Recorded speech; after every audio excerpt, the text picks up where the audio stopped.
Welcome back everyone. I'm Bharat. I hope you guys are doing absolutely fine. In this video, we'll be looking how to install GitBash on Windows.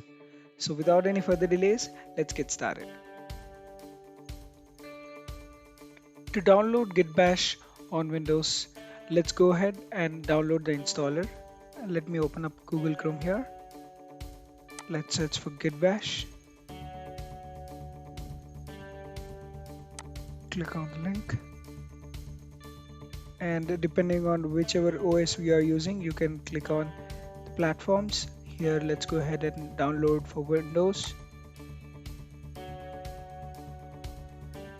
Our download is now getting started. Let's wait for it to get downloaded.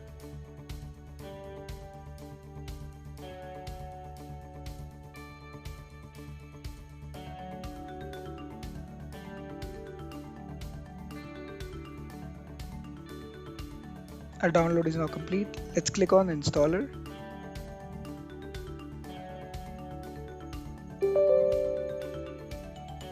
Let me minimize this window. Let's click on next. Next. Let's leave all these as it is. We can add this actually. So this is a new feature.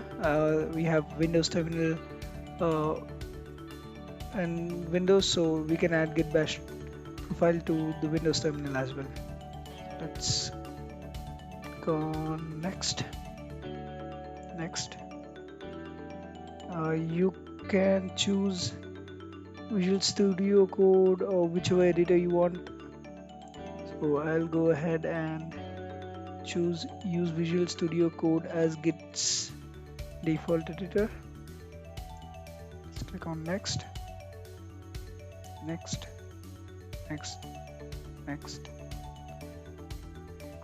and yeah, I can go ahead and click on next.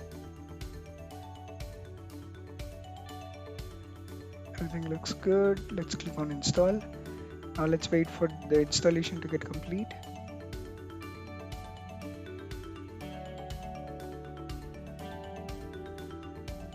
Okay, our installation is now complete. Let's uncheck this and let's check this box and let's click on finish. So here is our GitBash. So we can use most of the Linux commands here, like probably ls or maybe touch to create file. So that is it for this video, guys. If you found this was helpful, hit on the like button, share it with your friends, drop your valuable suggestions and thoughts in the comment section below. Don't forget to subscribe to our channel for more technical videos and hit on the notification bell so you never miss out any of our latest videos. Thank you for watching. I look forward to meet you guys in the upcoming video.